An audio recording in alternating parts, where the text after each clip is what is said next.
Salut les Zazous. Zazou, c'est ni masculin ni féminin, ça n'a aucun genre archétype, aucune religion, je peux donc dire ça tranquillement, à toutes les sauces. Bah ouais, c'est comme ça, je trouve toujours une solution facile. C'est le but. Nous allons attaquer aujourd'hui une série, je dis bien une série de vidéos sur les cadeaux de Tonton Supersoft et d'Alexandre le Grand. Tonton Supersoft, il nous vient de Suisse et il adore la RC. Il n'aime pas se compliquer la vie avec, donc il roule, il casse, il répare. Au bout de certaines réparations, il jette la voiture dans un coin, il récupère des pièces pour faire autre chose, et de temps en temps, donc, il se dit, tiens, allez, je vais voir tout ce qui me reste en stock. Ensuite, la première fois qu'il est venu chez nous, c'était en 2018. Il nous a ramené plusieurs véhicules qu'on a pu, avec des pièces avec lesquelles on a pu rendre un paquet de gens heureux. Et là, il se dit, il est temps, 2 ans plus tard, de recommencer ça. Et donc aller dans son grenier. Il nous a sorti tout ce qui traînait par là. Et Alexandre le Grand, c'est rien, ni plus ni moins son fils. Alexandre, il a 9 ans. J'ai vu des vidéos de roulage d'Alexandre, et je peux vous dire que s'il continue sur cette voie, ça va donner. Franchement, il n'a pas encore le feeling mécanique, dans la liaison entre la conduite et les effets que subissent la mécanique quand on conduit. Mais il a le coup de main et le coup d'œil pour doser sur les sauts, les virages, etc. Et il s'en sort super bien.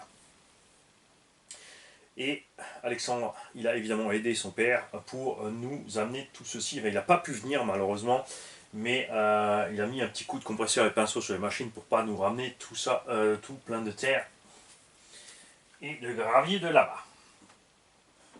Il nous a ramené un Monster Jam, motrice, un charbon, variateur XL5, cerveau d'origine.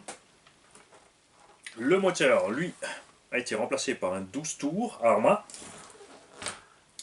Les pneus de ces petits XL5 n'ont pas de mousse.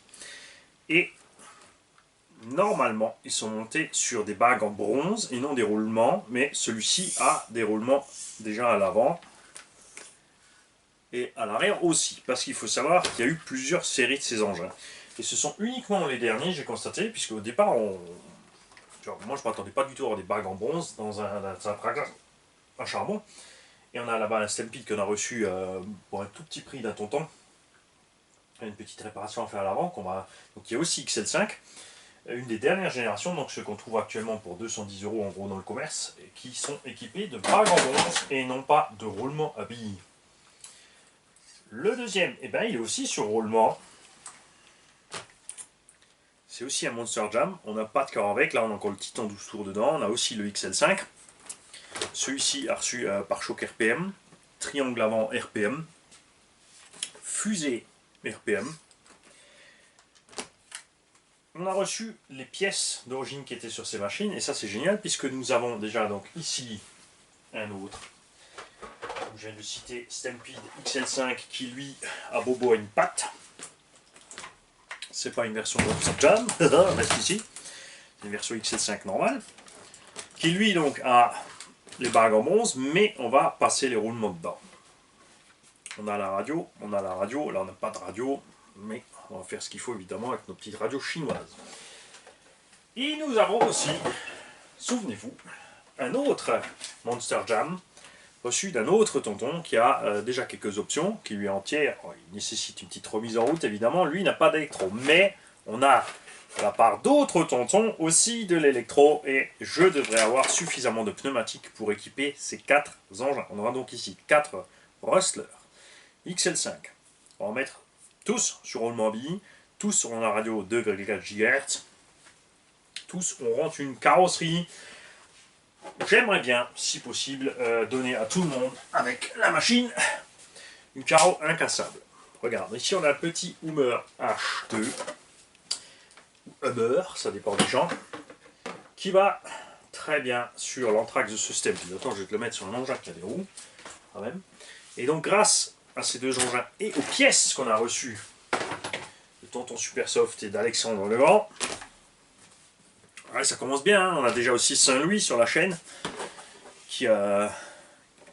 grâce à qui nous avons les deux DT12 là-bas. regarde, c'est large, c'est sûr.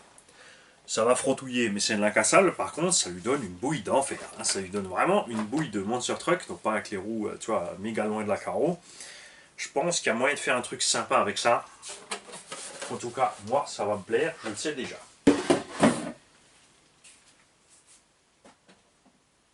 Les pièces, est-ce que je les ai là sous la main? Non, c'est pas grave.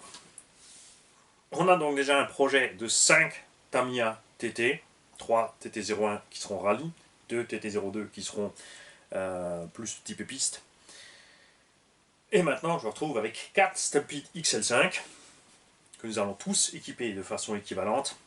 On va les laisser en charbon, ceux-là. Après, un truc marrant chez Traxxas, c'est que c'est un peu dommage. Ils ont mis ici les tout premiers XL5 n'étaient pas bridés en voltage. On pouvait leur mettre du 3S dessus, ça posait pas de problème. Par contre, il n'y avait pas de cutoff, il fallait faire gaffe et mettre un buzzer. Ceux-là ont la détection LiPo, mais Maxi 2S, quand tu mets 3, il clignote, il ne veut pas prendre de 3S. Les moteurs non plus, les Titan 12 tours ne tiennent pas 3S. Il existait par contre des Titan 12 tours chez Traxxas 14 volts sur le Emax et sur le Erevo. Et on a, de par le fait du TRX4, un XL5 High Voltage qui prend 3S. Il faut dire ce qui est, moteur charbon en 3S, c'est doux au démarrage, on a moins de punch quand même qu'un brushless en 2S, mais la vitesse finale est équivalente à un 2S.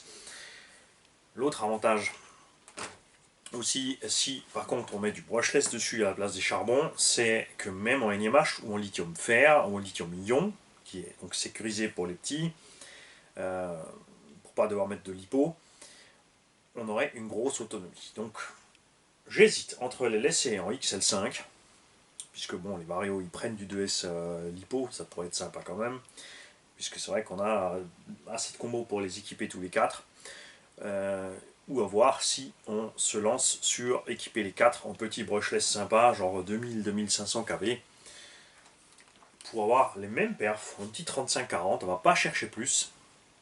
Ce sera de la machine pour débutants, mais par contre avec une autonomie de malade qui ira avec la machine évidemment. J'arrête pas de tourner en rond parce que j'ai des pièces de partout. Vous allez voir là, vous le voyez pas, mais en fait au sol, il y a plein de boîtes. Alors je vais vous laisser là pour l'instant. Ça c'est le projet XL5, enfin Stampede 2VD. Et on va faire des vidéos séparées pour le reste des machines et du matériel que nous avons ici. Je vous invite tous ensemble à remercier Tonton Supersoft, Parrain Supersoft et Alexandre Legrand, parce que c'est top moumoute. Et j'espère avoir des vidéos d'Alexandre qui pilote pour pouvoir les montrer sur la chaîne. Parce que, pas seulement pour les montrer, mais pour les regarder aussi. Parce que comme l'a dit un abonné sur la chaîne Jam Jam, Jam Jam est passé pile poil quelque part entre avec son engin et l'abonné évidemment a totalement raison. Je peux que acquiescer ce qu'il a dit. Il a dit toi t'es passé, Mani c'était moins sûr qu'il passe. C'est même certain. C'est pour ça il va falloir que je visionne toutes ces vidéos de ces petits gars qui pilotent bien, qui font gaffe au matos parce qu'ils n'ont pas envie de le ruiner. Parce qu'à un moment ou à un autre, j'aimerais quand même aussi réussir à passer entre le grillage et pas dedans. Salut.